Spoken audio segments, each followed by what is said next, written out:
सद्गुरुदेव से प्रार्थना कि अपना आशीर्वाद भरा हाथ मेरे मस्तक पर रखें और माँ सरस्वती जी से निवेदन कि मेरे कंठ में विराजित हों ताकि मैं श्रीमद् भगवद गीता पाठ उचित उच्चारण के साथ कर सकूं। अध्याय 3 श्लोक 17। भगवान श्री कृष्ण अर्जुन से पुनः और स्पष्ट करते हुए कहते हैं, जो मनुष्य आत्मा में ही प्रीति रखने वाला और आत्मा में ही तृप्त तथा संतुष्ट है, ऐसे मनुष्य के लिए कोई भी कर्म अनिवार्य नहीं है। तात्पर्य यह है कि ऐसा यज्ञ आदि कर्म करने के लिए बाध्य नहीं है, क्योंकि ये कर्म अंतःकरण की शुद्धि के लिए ही किए जाते हैं, जिसके बाद आत्मज्ञान होता है। अतः यदि पूर्ण ज्ञानी जन ये कर्म न भी करें तो उन पर कोई दोष नहीं है। वे सदैव अपने भीतर से ही आनंद प्राप्त करते हैं। संसारी जनों की संपत्ति बहियों, बैंकों या डाकघर में होती है अथवा जमीन आदि संपदा के रूप में होती है, परंतु ज्ञानी जनों का आत्मधन गुरु ग्रंथ साहब, गीता, भागवत, वेद शास्त्रों और पुराणों में होता है। ऐसे अमूल्य धन की उपेक्षा करके जो पुत्र पौत्रों तथा भौतिक धन संपत्ति से संतुष्ट होता है, वह ज्ञानवान नहीं है। अष्टावक्र ने राजा जनक से कहा था, आपकी संपूर्ण संपत्ति, कोष एवं राज्य मेरे आधे श्लोक के मूल्य के तुल्य भी नहीं है। यह है ज्ञानवानों का ज्योतिष कथन। मुनि ने राजा से और आगे कहा, मैं आपको अर्ध श्लोक में ऐसी बात बताता हूँ जो सारे ब्रह्मांड के मूल्य से भी महान है। ब्रह्म सत्य है, जगत मिथ्या है। जीव ब्रह्म वस्तुतः एक ही है। जो आत्मा में ही तृप्त और संतुष्ट है, उसका विषयों की ओर विचार भी नहीं जाएगा। यदि संसार में कहीं से 1 लाख मिल जाए तो मन तत्क्षण तृप्त हो जाता है, लेकिन फिर इच्छा होती है 1 लाख और मिल जाए तो अच्छा। मन की वृत्तियों का वर्णन स्फटिकवत स्पष्टतः किया गया है और प्रत्येक देख सकता है कि उसकी ये वृत्तियां आत्मा में हैं या बाह्य विषयों में। श्लोक 18। ऐसे मनुष्य को इस संसार में किए हुए कर्मों से कोई प्रयोजन नहीं होता और न किए हुए कर्मों से कोई प्रयोजन। किसी भी प्राणी से उसका स्वार्थ का संबंध ही नहीं होता है, तो भी वह लोगों के कल्याण के लिए कर्म करता है। जिनको अपने ही घर में अर्थात आत्मा में ही रंग लग गया, वे बाहर जाकर क्या करेंगे। ऐसे पूर्ण महात्माओं का मन संसारी रंग तमाशों के लिए मर चुका है और आंतरिक आनंद में ही लीन है। वेदों में स्पष्ट कहा गया है कि यह सृष्टि आनंद से उत्पन्न हुई है, आनंद में ही स्थित है और आनंद में ही लीन हो जाएगी। दुख का तो नाम भी नहीं है, पर हम सारा जीवन ही दुख रूप समझते रहते हैं। जैसे बालक जन्मते समय भी रोता है, अर्थात उसे कोई दुख होगा, मरते समय भी रोता है क्योंकि उसे पीड़ा होगी। जीवन में भी जिससे पूछा जाए तो अपने पराये का दुख का वृतांत ही बताएगा, परंतु वेद कहते हैं कि संसार सुखमय है, सुख रूप है। हम सुख चाहते हैं सांसारिक कुटुंब और पदार्थों में से, परंतु वह है केवल हमारी आत्मा में। अन्य पदार्थों में तो संयोग वियोग लगा रहता है। चित्त की वृत्तियों को कोई आश्रय तो अवश्य चाहिए, वह या तो आत्मिक हो या सांसारिक विषयों का। आत्मा के आश्रय में तो सुख ही सुख है और संसारी विषयों में दुख ही दुख है। श्लोक 19। भगवान श्री कृष्ण कहते हैं, अर्जुन तू निष्काम होकर सदैव कर्तव्य कर्म को अच्छी तरह कर, क्योंकि निष्काम कर्म करते हुए ही पुरुष परमात्मा को प्राप्त करता है। भगवान के इस श्लोक से स्पष्ट है कि वे अर्जुन को अभी तक उस ब्रह्म ज्ञान तक पहुंचा हुआ नहीं समझते हैं, अतः उसके लिए कर्म करना आवश्यक था। भगवान का अपना मत तो यही है कि चाहे ब्रह्म ज्ञान की प्राप्ति हो भी जाए तो भी उस ब्रह्म ज्ञानी को लोक संग्रह के लिए कर्म करना चाहिए, क्योंकि लोग अपने से श्रेष्ठ पुरुष का अनुसरण करते हैं। श्लोक 20। जनक आदि ज्ञानियों ने भी निष्काम कर्म करते हुए परम सिद्धि को प्राप्त किया, अतः लोक संग्रह के लिए लोक कल्याण को देखते हुए भी निष्काम कर्म करना उचित है। भगवान ने राजा जनक का नाम विशेष रूप से इसलिए लिया क्योंकि वे भी अर्जुन की तरह गृहस्थी और क्षत्रिय राजा थे। राजा जनक ज्ञान पद पर पहुंच चुके थे, तो भी यदि वे कर्म न करते तो उनकी प्रजा बिगड़ जाती और इसका पाप उन्हीं को लगता। श्लोक 21। श्रेष्ठ पुरुष जो आचरण करता है, अन्य पुरुष भी उसके अनुसार व्यवहार करते हैं।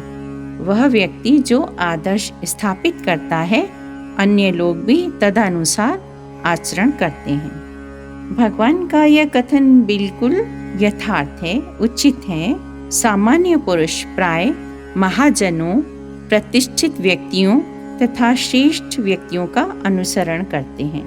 यदि कोई पूर्ण महात्मा यज्ञ आदि करता है तो अन्य लोग कहते हैं, यह इतनी उच्च पदवी वाला व्यक्ति होकर भी यज्ञ आदि कर्म करता है, तो हम साधारण ग्रस्त जनों को करना ही चाहिए।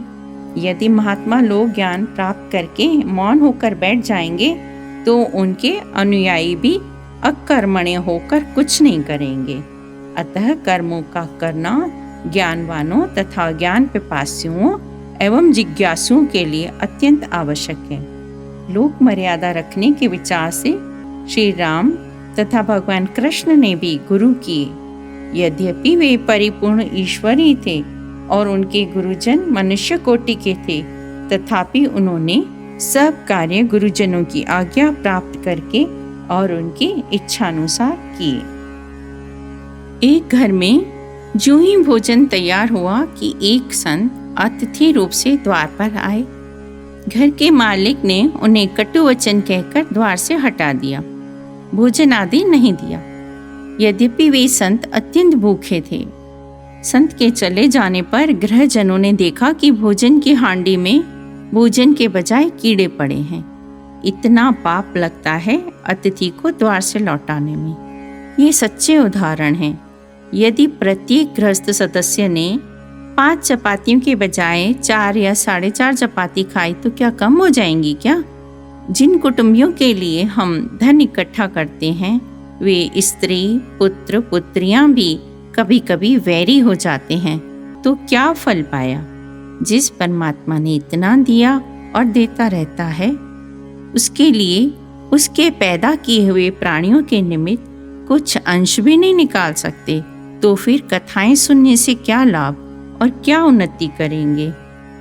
भगवान अर्जुन को पुनः समझाते हैं, हे पार्थ, यद्यपि तीनों लोकों में मेरे लिए कुछ भी करना अनिवार्य कर्तव्य नहीं है और ऐसा कोई भी प्राप्त करने योग्य पदार्थ नहीं है जो मुझे प्राप्त न हो चुका हो, तथापि मैं कर्म में बढ़ता हूँ, अर्थात कर्म करता हूँ। भगवान त्रिलोकीनाथ हैं, उन्हें तो कुछ नहीं चाहिए। वे तो प्रत्येक प्राणी को सब कुछ दे ही दे रहे हैं और उन्होंने सब प्रकार के कर्म किए।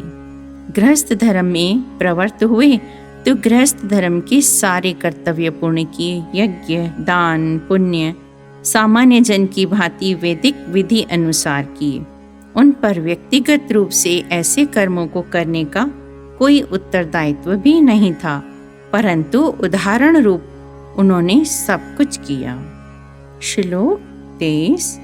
भगवान कहते हैं, मैं सावधान होकर कर्म न करूं तो हे अर्जुन, फिर अन्य मनुष्य मेरे बर्ताव के अनुसार व्यवहार करने लगेंगे, अर्थात वे भी कर्म नहीं करेंगे। सामान्य जन इस बात को नहीं समझ पाते कि अमुक व्यक्ति ईश्वर कोटि का ज्ञानवान है और उसके लिए कर्म करना अनिवार्य नहीं है। वे सामान्य लोग तत्काल स्वयं भी कर्म करना छोड़ देंगे। श्लोक 24। भगवान कहते हैं, यदि मैं कर्म न करूं तो ये सब लोग भ्रष्ट हो जाएंगे और मैं वर्ण संकर यानी कि वर्णों को बिगड़ने का कर्ता बन जाऊंगा। इस सारी प्रजा का हंता यानी कि नाश करने वाला बन जाऊंगा। भगवान का अभिप्राय है कि यदि मैं वेद शास्त्रोक्त शुभ कर्म न करूं तो मेरे अनुयायी भ्रष्ट हो जाएंगे, यज्ञ आदि कर्म न करके देवों को प्रसन्न नहीं करेंगे।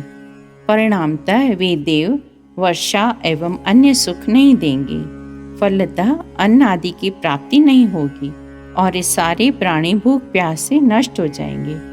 धर्म मर्यादा के न रहने के कारण चारों वर्ण मिश्रित हो जाएंगे और संतान वर्ण संकर होगी, जिसका उत्तरदायित्व मुझ पर पड़ेगा। मैंने तो धर्म मर्यादा की स्थापना के लिए ही अवतार धारण किया है। यदि मैं वे शुभ कर्म न करूं तो मेरे लिए यह अनुचित होगा। जो ज्ञानवान कहलाते हुए भी उल्टे कर्म करते हैं, वे कदाचित सच्चे ज्ञानी नहीं होंगे। उन्हें केवल वाचिक ज्ञान होता है।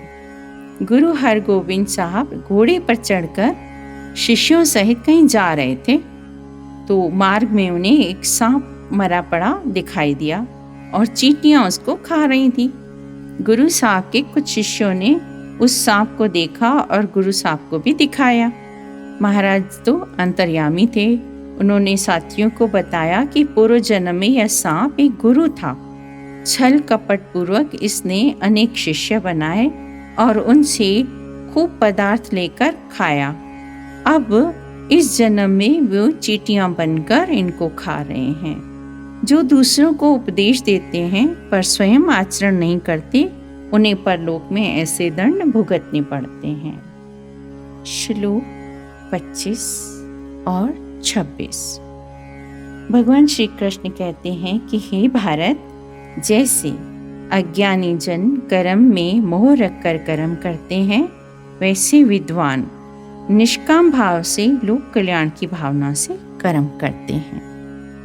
विद्वान को चाहिए कि कर्मों में ममता रखने वाले अज्ञानी मनुष्यों की बुद्धि में भ्रम, अश्रद्धा उत्पन्न न करे, बल्कि लोक संग्रह के लिए ईश्वर के स्वरूप में स्थित रहते हुए सभी कर्म सम्यक विधि से करे और दूसरों से भी करवाए।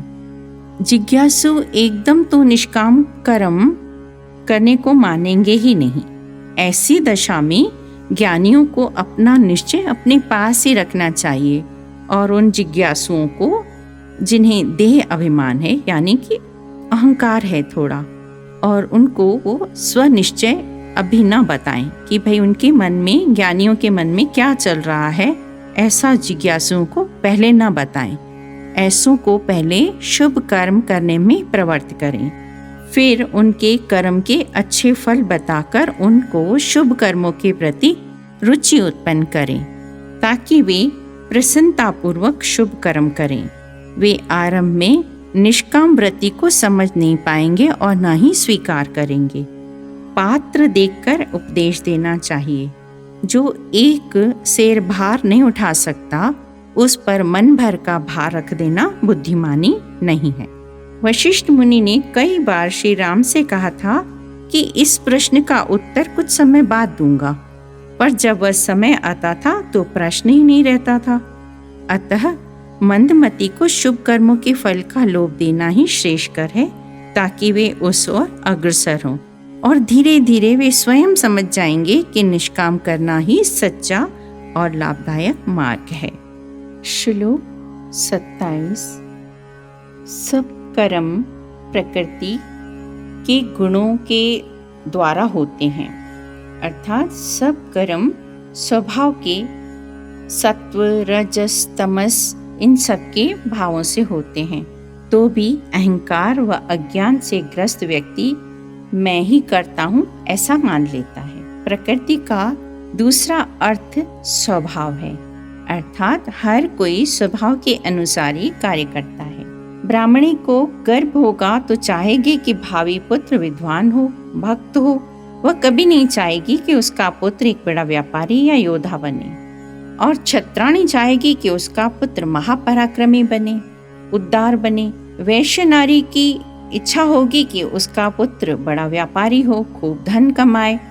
जमीन तो वही होती है, पर बीज के अनुसार ही नीम का पेड़ या आम का वृक्ष पैदा होता है।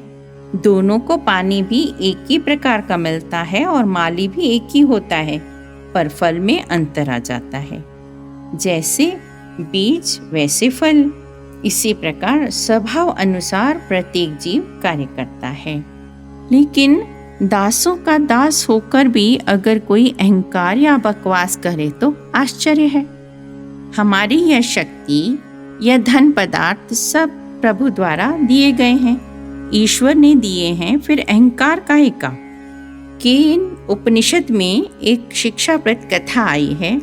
एक बार देवों और दैत्यों में महाभारी युद्ध हुआ। सतयुग था। देवता विजयी हुए, पर उनमें अति अभिमान जागा। इंद्र ने कहा, मैंने वज्र के प्रहार से इन्हें नष्ट कर दिया। अग्नि ने कहा, मैंने ऐसे बाण चलाए कि वे सब जलकर भस्मीभूत हो गए। इसी भांति वायु देवता ने तथा अन्य देवों ने भी अभिमान प्रकट किया।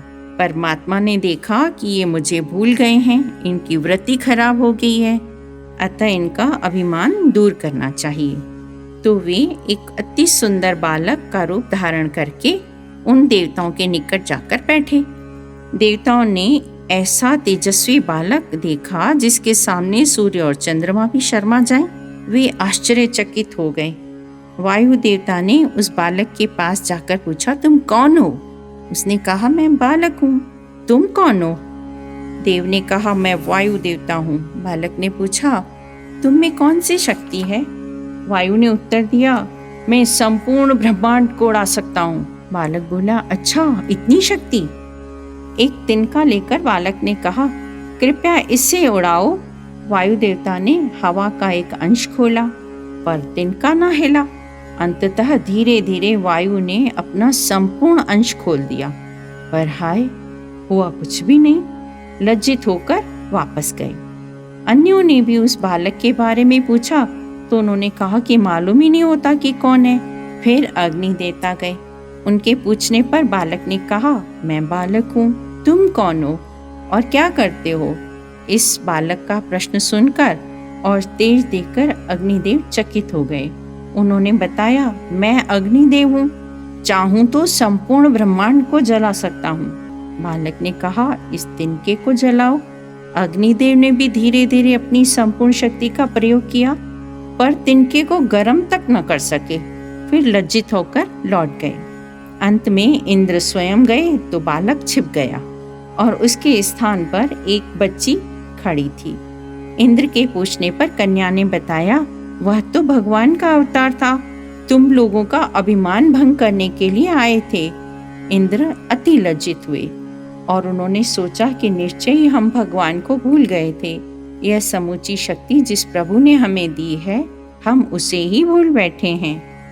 जो अभिमान करता है वह मुंह की खाता है, और जो यह समझता है कि सब कुछ परमात्मा के आदेशानुसार ही हो रहा है, तो वह कभी अहंकार करता ही नहीं है। ओम नमो भगवते वासुदेवाय।